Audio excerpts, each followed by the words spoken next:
Let me ask you something. What if I told you there's a psychological switch hidden deep in your behavior that, once flipped, makes it impossible for others to disrespect you? Not because you dominate them, not because you threaten them, but because you trigger something ancient, something primal in their minds that forces them to recognize your presence as untouchable. Imagine walking into a room, not saying a word, and still commanding a level of respect that people can't explain, only feel.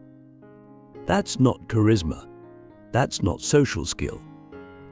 That's dark psychology. And this hack, it's one Machiavelli would have locked away in a vault if he could. In the next few minutes, we're going to dive into the exact psychological architecture that makes this possible. But before we do, you need to understand something. This isn't a trick. It's a transformation. This hack doesn't change how others treat you, it changes what you are to them. You stop being a person they can evaluate, judge, or dismiss. You become, in their eyes, a symbol of control, presence, and power.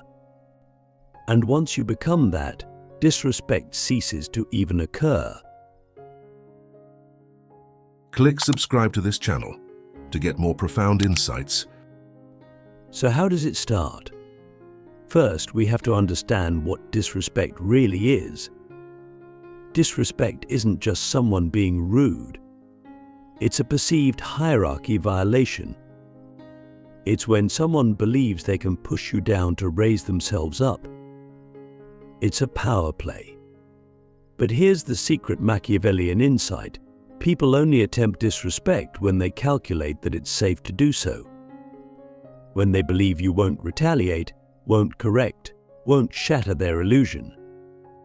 Disrespect is never random. It's strategic, even if it's subconscious. Now here comes the dark psychology hack. You must become uncalculable. You must interrupt their mental algorithm. You do this by embodying a presence that can't be categorized, can't be predicted, and can't be manipulated. In that moment, their primitive instincts kick in.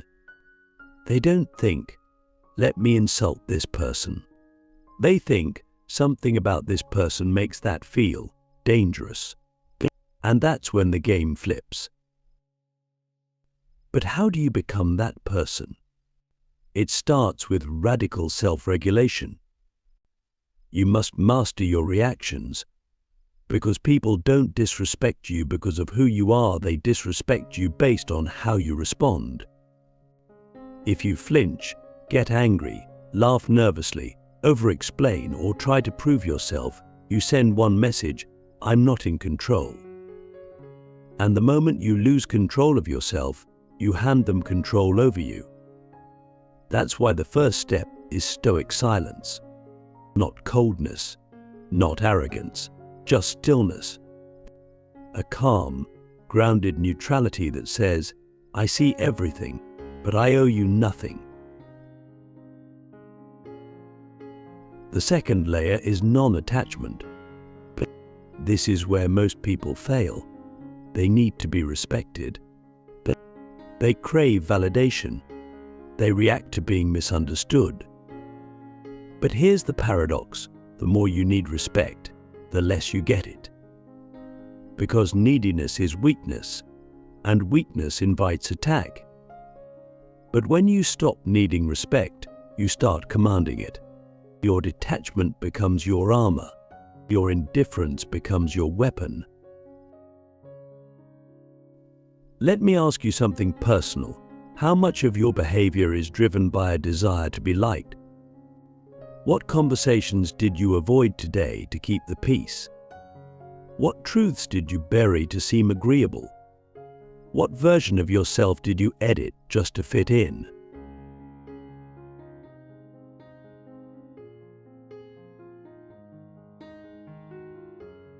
What if you stopped doing that?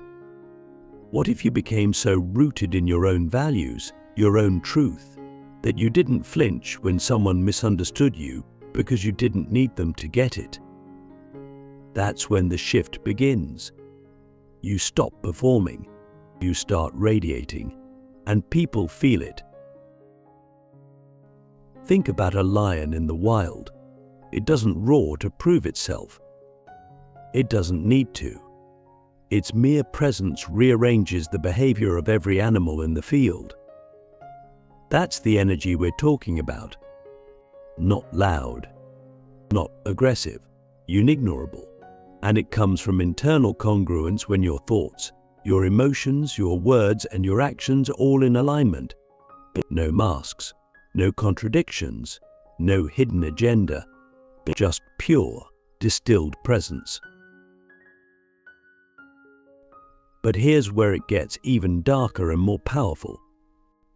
When you fully internalize this psychology, you realize something shocking. Disrespect is not just a social issue. It's a mirror. People treat you as a reflection of what you permit. If someone disrespects you and you do nothing, they've learned a lesson. Not just about you, but about their own power. And they'll test that lesson again, not because they're evil, but because you trained them to. That's the harsh truth. You are always training the world how to treat you. So what's the fix? Boundaries, but not the kind you announce, the kind you embody. You don't need to say, "Don't talk to me like that." You need to become someone that no one would dare talk to like that. And you do this through unshakable standards. Not rules you preach, but rules you live. For example, if someone gossips in your presence, you don't scold them. You just don't engage. You don't reward the behavior with attention. You make it clear without a word that your mind is elsewhere, and slowly they adjust. They either rise to your level or they leave. This is the dark psychological hack. You manipulate the environment by modulating your presence. You don't chase respect. You become the embodiment of it. And people feel that shift before they understand it. Now, let me challenge your thinking one more time. What if you've never been disrespected? What if you've only been mirrored? What if every moment of disrespect was actually feedback on your own boundaries, your own energy, your own self-regulation? Would that make you angry? Or would it make you powerful? Because once you accept that, you stop being a victim of social dynamics and start becoming the architect of them.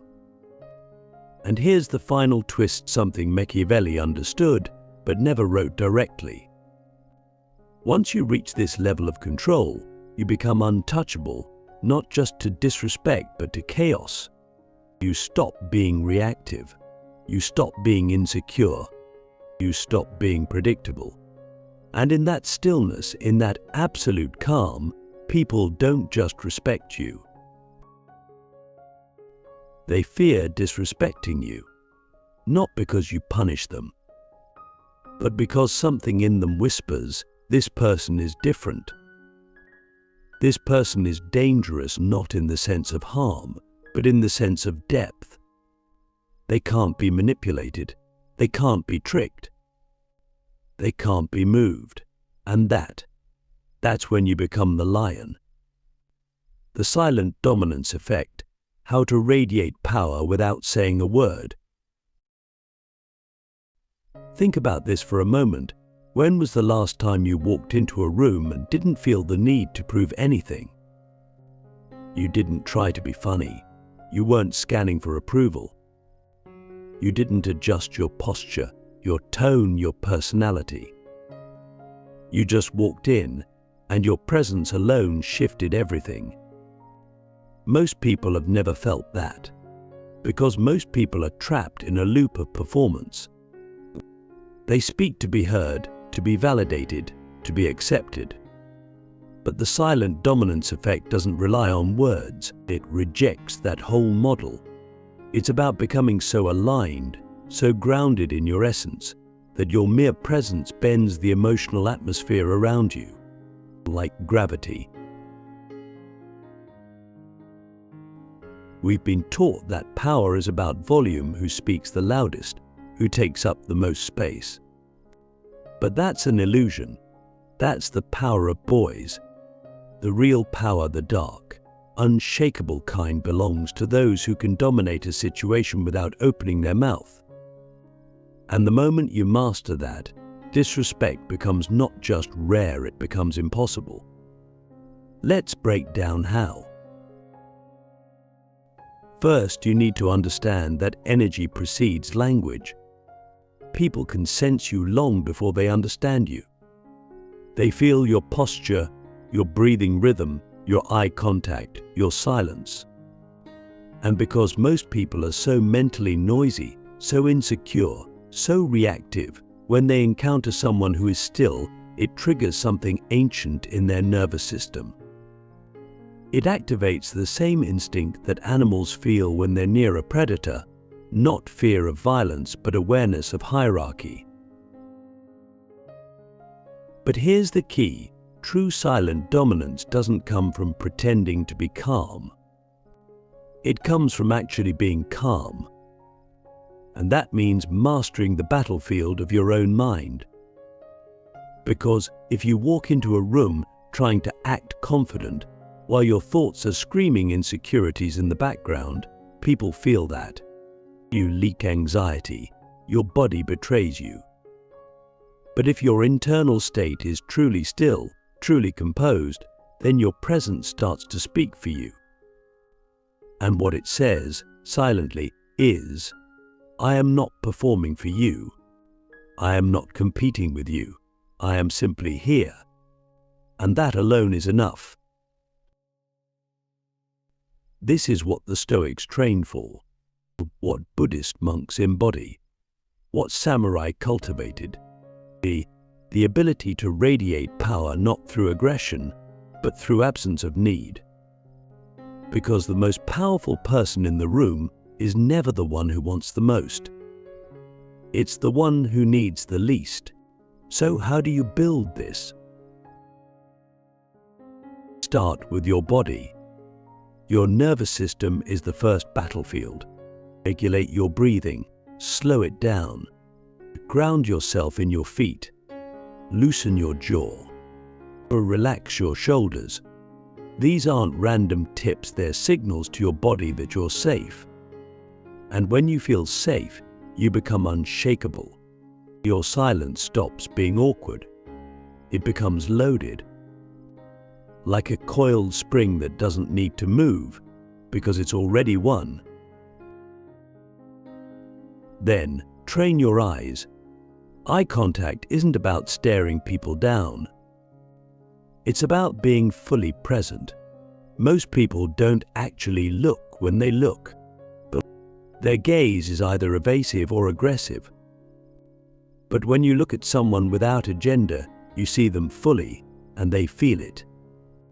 That's terrifying to most, because being seen without being judged is rare.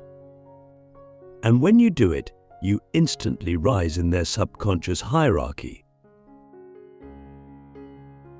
Now combine that with silence. Not the silence of uncertainty, but the silence of containment. The silence that says, I could speak, but I could dominate this entire interaction. But I choose not to, because I don't need to. That kind of restraint is magnetic. And it creates a psychological paradox in others. They become curious and cautious. They want to know more, but they don't want to test you. That's the sweet spot. Let me ask you something. When was the last time you used silence as a strategy instead of a symptom of insecurity? Most people fill gaps in conversation because they fear what happens when nothing is said. But you let those gaps grow, because in those gaps, people reveal themselves. They rush to fill the space, to impress, to seek approval. And while they're doing that, you're learning everything about them without giving them a single tool to use against you. And that's the second layer of silent dominance, strategic invisibility. But you don't make yourself a target. You don't overshare. You don't try to be the center of attention. You let others speak first. You gather data. You let them expose their insecurities, their ego, their blind spots. Because then, when you do speak, it's surgical, precise. The contrast between your stillness and their noise makes your words feel like judgment. Not because you're judging, but because you've been watching long enough to matter. This is how you build a reputation without marketing yourself. This is how you gain loyalty without asking for it. Because people don't follow the loudest voice, they follow the clearest signal. And when your energy is calm, clean, and composed, people start to trust you without ever knowing why.